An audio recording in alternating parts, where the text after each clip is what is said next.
Selamat pagi Indonesia, selamat pagi Nusantara, selamat pagi semuanya. Tuhan Yesus memberkati. Selamat pagi saudara-saudara pengasih dalam Tuhan Yesus.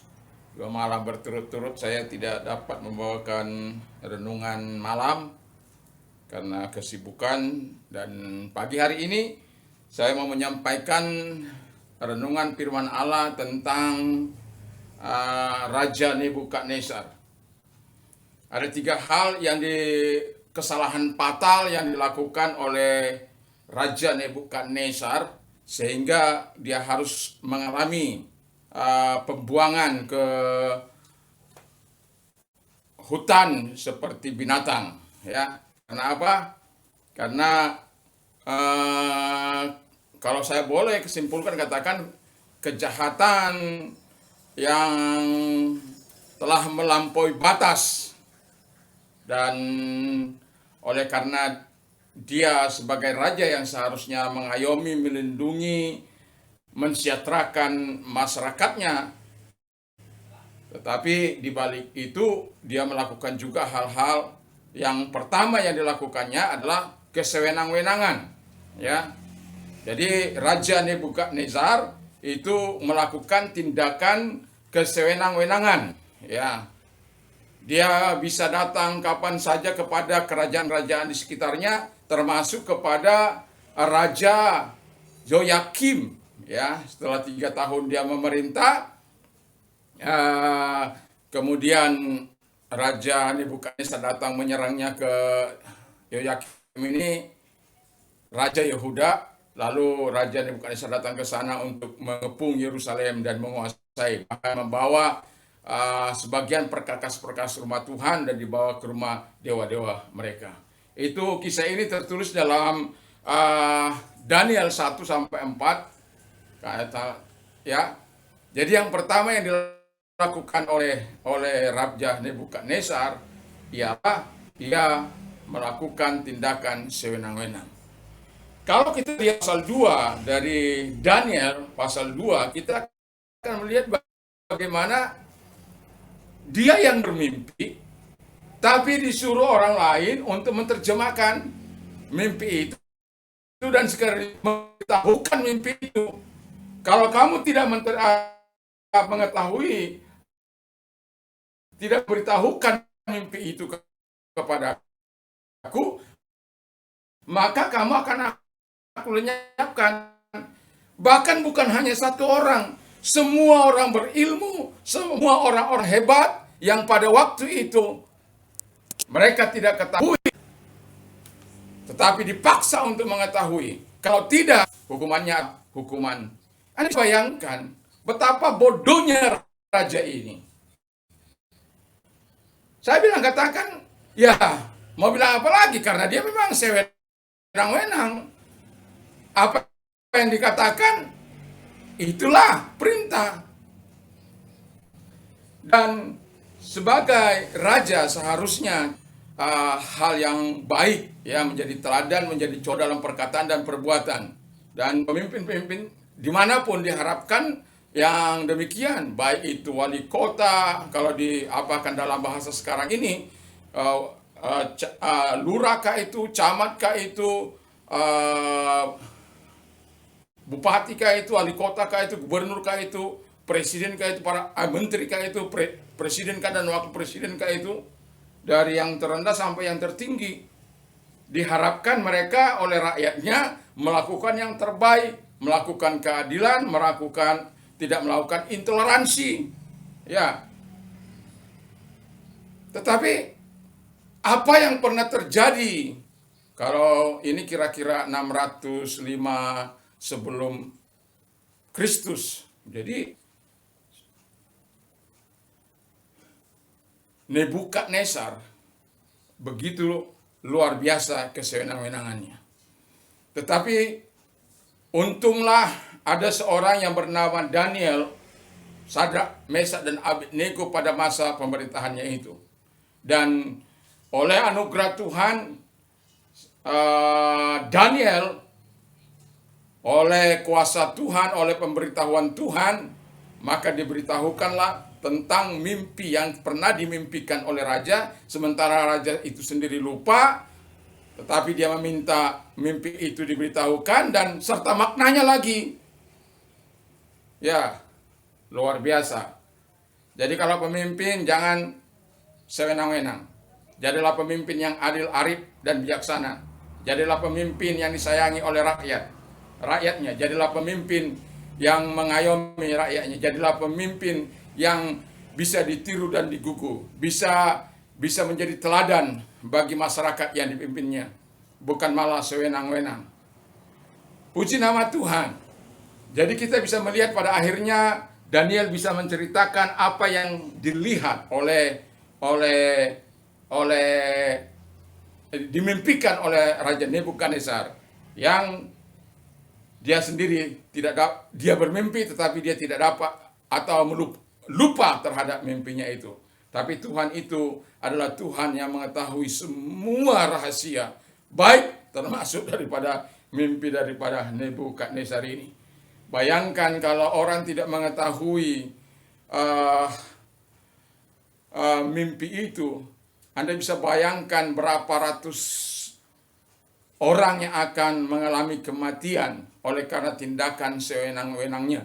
Berapa orang yang keluarga akan mengalami kesedihan, tangisan, dan lain sebagainya.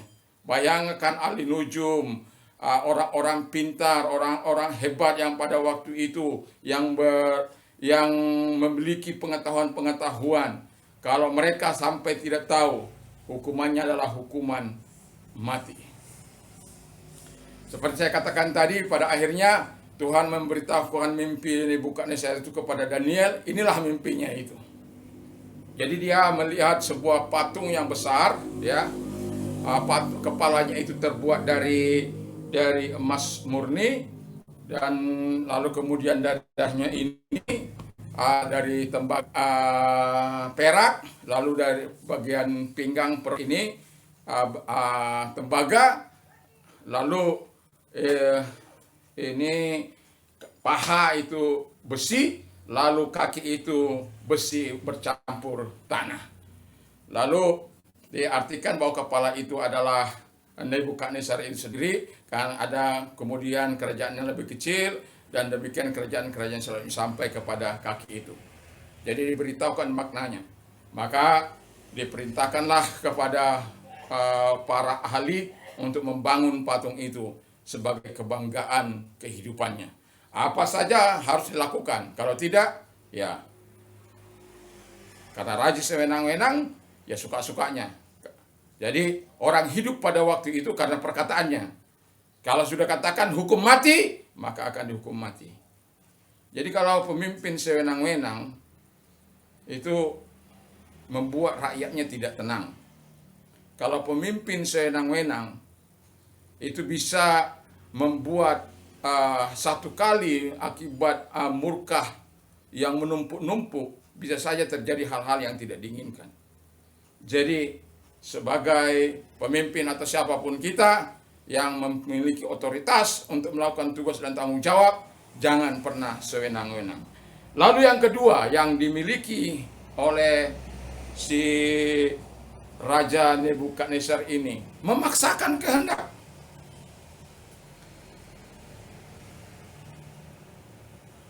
Sebagai pemimpin, kalau rakyatnya salah, ya diberitahu. Bukan memaksakan kehendaknya. Kalau ada gereja mengalami pelarangan, kalau karena tidak ada izin, bukannya diajak ber-win-win solution. Lo yang namanya ibadah perlu tempat. Dimanapun di muka bumi ini yang namanya ibadah perlu tempat. Sampai kalau ada pemerintah atau pemimpin-pemimpin di Indonesia ini yang tidak mengakomodasi, bahkan justru terlibat intoleran, itu berbahaya. Negara ini bisa berbahaya.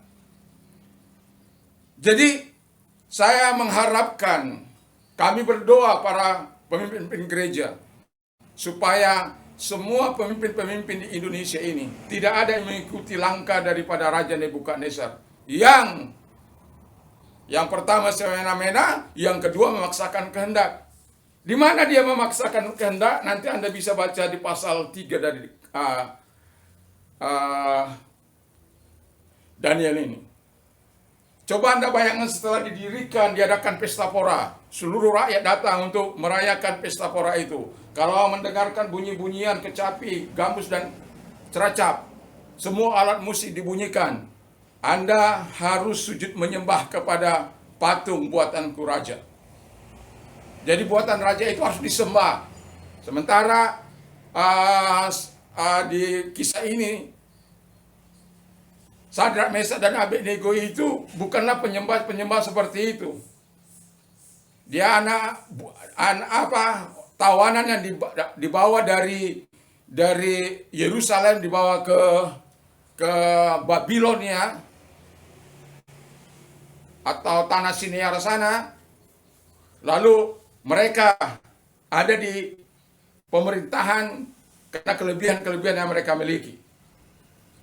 Tetapi mereka tetap punya prinsip bahwa mereka tidak akan menyembah siapapun, tidak termasuk raja yang semena-mena itu, yang pada mereka dilakukan tindakan memaksakan kehendak.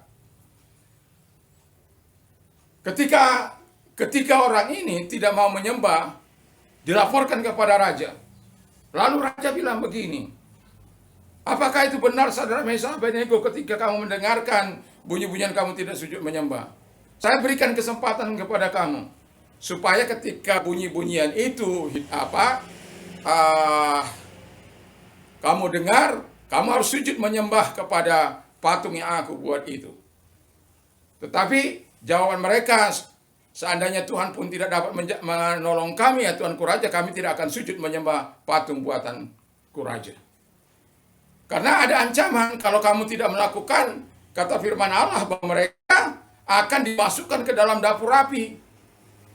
Tetapi mereka tidak takut. Kenapa? Mereka percaya kepada Tuhan, kepada Allah Israel, Allah yang menciptakan langit dan bumi, Allah yang menguasai hati manusia, Allah yang memegang kontrol,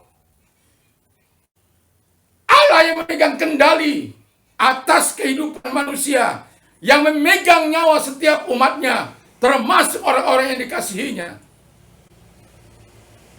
Dan betul, ketika mereka tidak mau sujud menyembah, murka raja itu sangat luar biasa. Saya bacakan ya.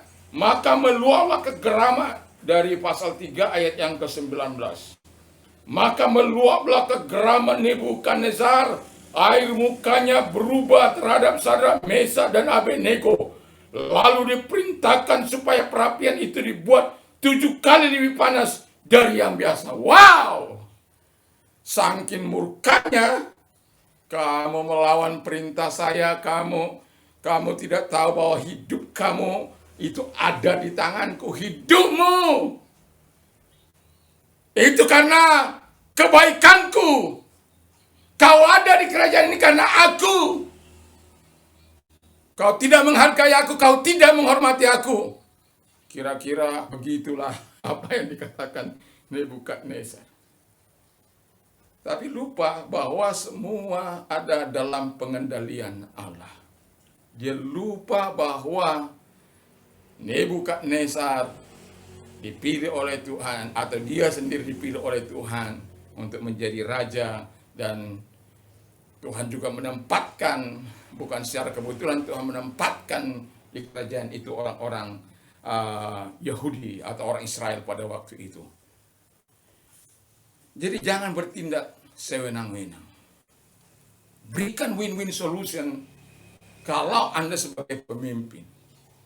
Kalau Anda sebagai pemimpin, berikan win-win solution kepada mungkin orang yang bermasalah. Jangan justru Anda menambah masalah, pemimpin-pemimpin yang menambah masalah. Karena Anda anggap saya punya otoritas, saya punya kuasa. Hei, jangan lupa, Tuhan yang punya kuasa. Bagi Tuhan sebenarnya gampang, tetapi umatnya harus tetap bersabar dalam situasi dan kondisi apapun, dan tetap menyerahkan ke dalam tangan Tuhan. Kepada saudara-saudara saya yang mengalami, ya walaupun belum ada surat penutupan pelarangan beribadah, saya mau katakan tetap beribadah kepada Tuhan. Karena Tuhan itu adalah Tuhan yang harus kita turuti. Kita memang harus mengikuti peraturan pemerintah. Tetapi kalau peraturan pemerintah membawahi peraturan Tuhan yang kita dilarang untuk beribadah, kita tidak perlu turuti. Saya mau katakan saya tidak perlu turuti hal yang seperti itu. Saya akan lawan. Karena apa? Karena itu tidak memberikan win-win solution. Kalau dikatakan, oh ya kami berikan tempat di sini kamu beribadah, itu masih baik. Tapi kalau tidak peduli kamu mau nggak ibadah mau apa, itu bukan pemimpin. Karena negara ini negara Republik Indonesia. Undang-undang dasar memberikan jaminan bagi kita untuk beribadah menurut keyakinan dan kepercayaannya masing-masing. Dan kalau kami ada hal-hal yang tidak sesuai, mari diurus untuk sesuatu yang lebih baik. Karena saya katakan tadi, orang beribadah perlu tempat. Tidak mungkin orang beribadah di jalan-jalan sana. Orang beribadah itu perlu tempat. Nah kalau tempatnya itu masih rumah, ya jangan cari-cari salah karena peraturan SKB 2 Menteri lah, PB apalah itu namanya. Ya, saya mau katakan bahwa kita sebagai orang Indonesia berhak untuk menjalankan ibadah kita. Jadi kalau ada masalah, berikanlah solusi yang terbaik. Sebagai pemimpin pemerintah dibuat oleh Tuhan untuk melakukan hal-hal yang baik. Jangan untuk barbar yang menghancurkan iman diperbolehkan. Pelacuran, tempat pelacuran tidak ditutup. Tetapi orang yang membina iman, kami yang membina iman, kami yang mengajar umat untuk membayar pajak, untuk taat kepada pemerintah, ya mungkin dalam hal ini kami mungkin tidak bisa memenuhi. Tetapi bagaimanapun hak kami yang paling hakiki itu untuk beribadah harus dihargai, harus diperhatikan. Kami tidak ingin memberontak kepada pemerintah, kami tidak ingin itu.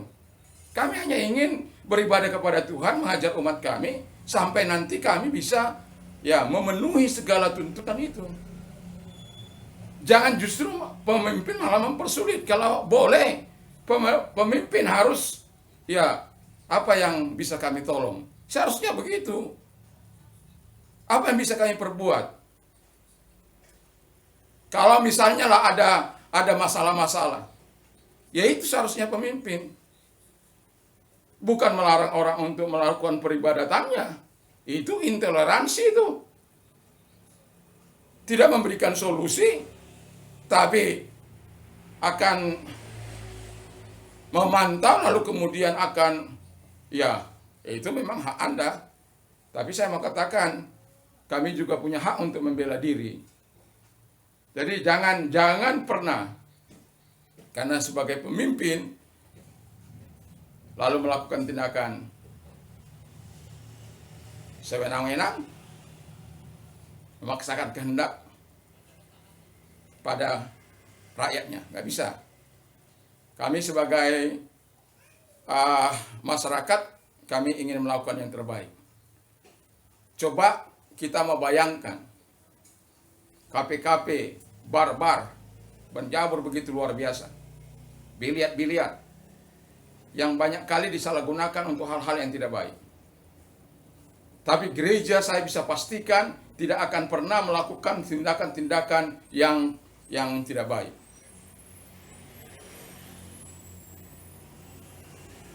Tetapi saya mau katakan, gereja akan tetap mau taat kepada pemerintah.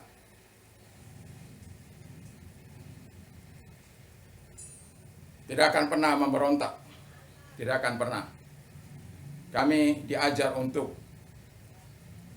menuruti. Tetapi kalau memang situasi kondisi kami tidak bisa, ya kami harus menjalankan ibadah kami sama seperti ini. Sadrak Mesah Abednego ini. Rela nyawanya mati. Dia tidak melawan raja, tidak melawan pemerintah raja. Daniel, Sadrak Mesah Abednego dimasukkan ke dalam dapur api. Tidak ada masalah. Kalau Tuhan mengizinkan itu terjadi atas pemerintahan Anda, atas pimpinan Anda, ya no problem. Itu berarti kami ya sedang mengalami yang namanya aniaya.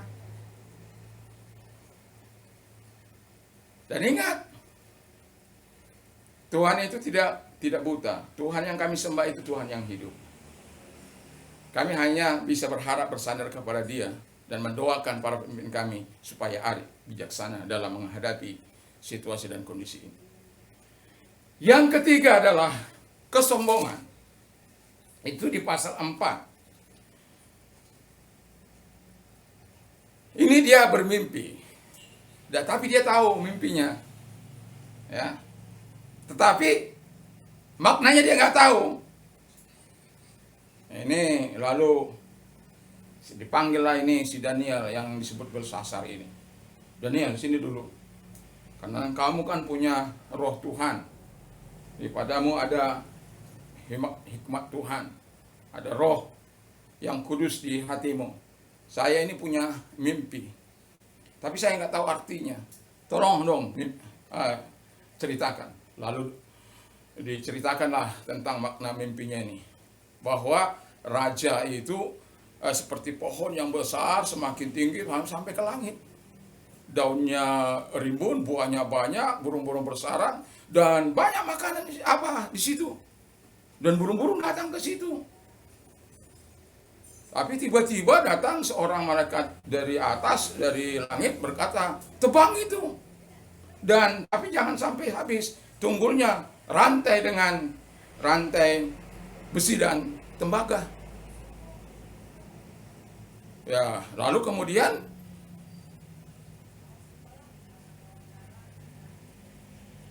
tunggul itu jangan tapi rantai saja supaya nanti itu tetap bisa menular tunas lagi. Nah, tahukah Anda makna daripada mimpi?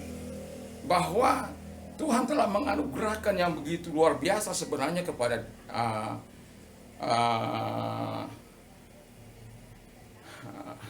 Raja Nebukadnezar.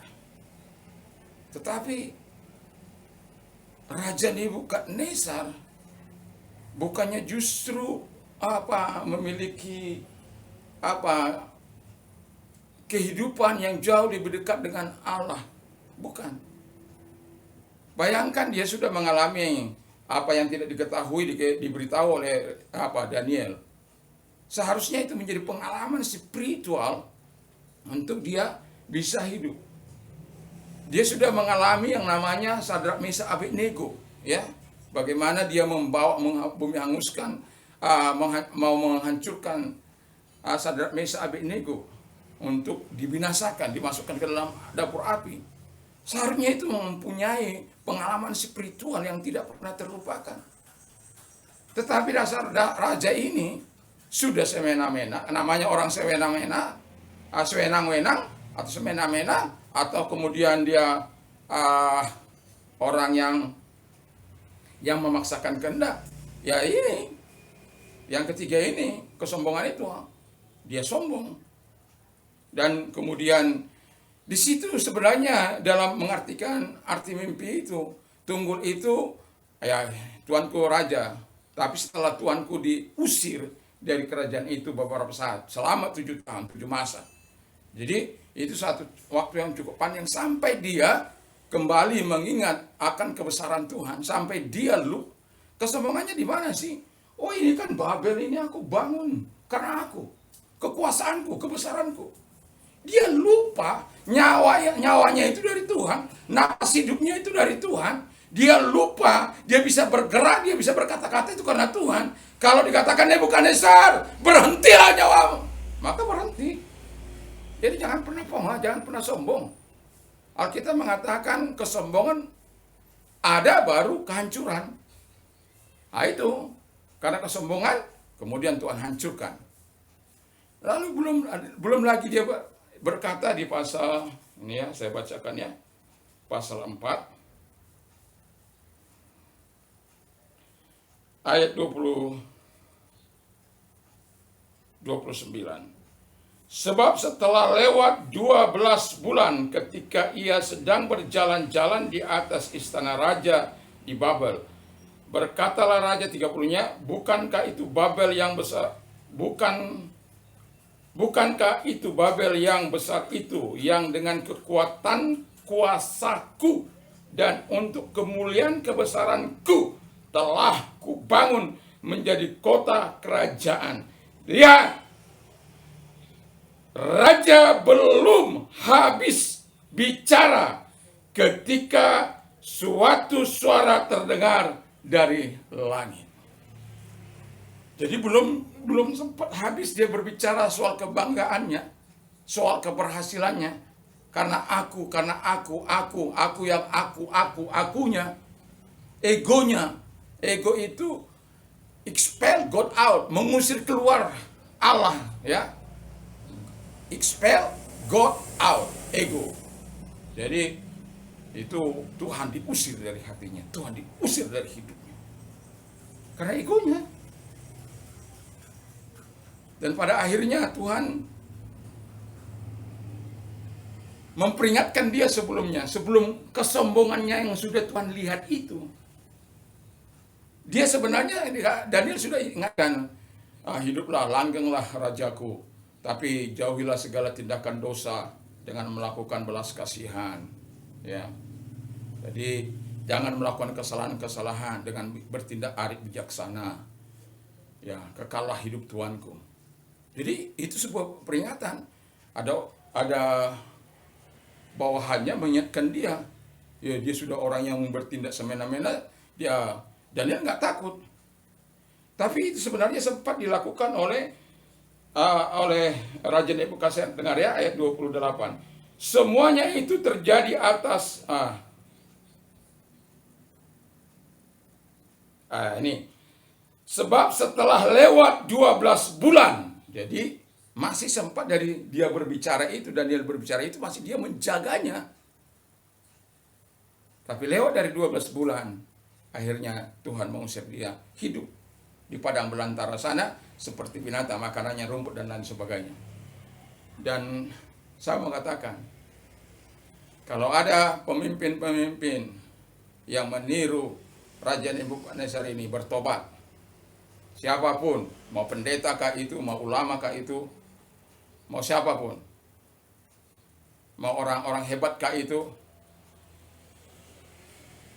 mari kita sebagai manusia, sebagai umat yang mengasihi Allah, yang mengasihi, kalau kami sebagai umat yang mengasihi Yesus Kristus, marilah kita hidup dalam kasih satu dengan yang lain, hidup dalam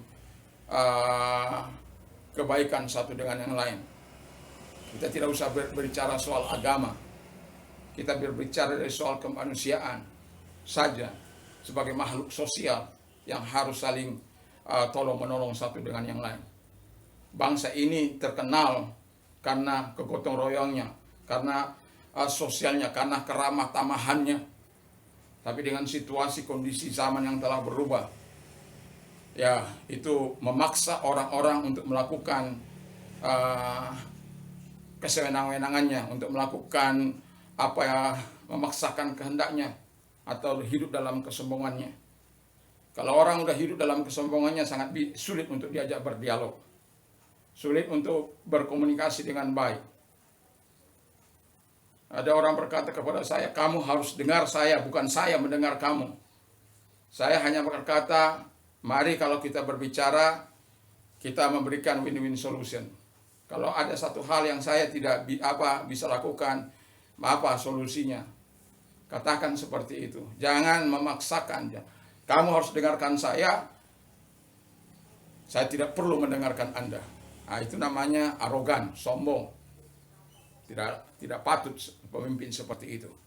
Jadi saya mau katakan, hiduplah jauh dari kesewenang-wenangan, jauh dari memaksakan kehendak, jauh dari kesombongan. Supaya apa? Supaya kita hidup dalam kebaikan satu dengan yang lain. Tapi saya bersyukur bahwa kemudian setelah lewat 7 masa, seperti firman Allah katakan, ingat ini si Nebukadnezar. Aduh, Raja Nebukadnezar. Wah, sudah salah saya. Sudah gak benar hidup saya. Nah, ketika dia berkata seperti itu, dia pulih kembali. Ingatannya pulih secara otomatis. Dan dia diambil kembali menjadi raja. Luar biasa memang Tuhan Allah Israel itu. Puji nama Tuhan. Jadi memang Tuhan punya cara untuk melatih setiap orang. Baik itu yang kejam, baik itu yang baik. Tetapi saya mau katakan, jadilah pemimpin yang disukai oleh rakyat, oleh yang kita pimpin. Jadilah pemimpin yang dikasihi oleh masyarakat, bukan dibenci oleh masyarakat. Kalau Anda melakukan ketiga hal ini, saya bisa pastikan bahwa kepemimpinan Anda akan dibenci oleh masyarakat. Tapi kalau Anda seperti kembalinya Nebukadnezar menyadari bahwa semua itu berasal dari Tuhan, lalu kemudian Tuhan pulihkan dia menjadi raja kembali di Babilonia, dan dia melakukan yang terbaik, dan bagi rakyatnya itu rakyat akan bisa, kalau bisa sampai 10, kalau ada kita pemerintahan kita bisa 10 periode, maka rakyat akan bisa mengangkat Anda menjadi 10 periode. Tapi karena memang pemerintahan dibatasi, undang-undang dibatasi dengan hanya 2 periode. Nah, selama itu ya lakukanlah yang terbaik di bangsa ini. Jadi Tuhan Yesus memberkati. Damai sejahtera Allah yang melampaui segala akal akan memelihara hati dan pikiran dalam Yesus Kristus. Berbahagialah orang yang mendengarkan firman Allah serta melakukannya dalam hidupnya. Mari kita tunduk kepala dan kita berdoa. Kami bersyukur, berterima kasih kepadamu Tuhan. Jauhkan kami dari pemimpin yang sewenang-wenang. Jauhkan pemimpin kami di negeri ini dari semena-mena. Jauhkan pemimpin kami dari kesombongan yang mengakibatkan tidak bisa lagi mendengar suara rakyatnya. Terima kasih Bapa di surga, terima kasih. Kami sungguh bersyukur, kami berterima kasih kepadamu. Biarkanlah Tuhan menyatakan kasih dan kemuliaan bagi kami. Biarkanlah Tuhan melakukan yang terbaik bagi kami. Yang lemah di luar sana Tuhan kuatkan, yang sakit Tuhan sembuhkan, yang mengalami banyak persoalan Tuhan tolong mereka. Damai sejahtera Tuhan berikan kepada mereka terus menerus, dan Tuhan menyertai mereka. Pemimpin kami juga demikian, Tuhan berkati, berikan hikmat akal budi dalam menjalankan roda pemerintahan sehingga mereka bertindak arif dan bijaksana. Terima kasih Bapa di surga, kami bersyukur dalam nama Yesus. Haleluya. Amin. Selamat pagi, selamat beraktivitas. Kiranya Tuhan selalu kita senangkan dalam pekerjaan kita dimanapun kita bekerja. Tuhan Yesus memberkati. Haleluya. Amin.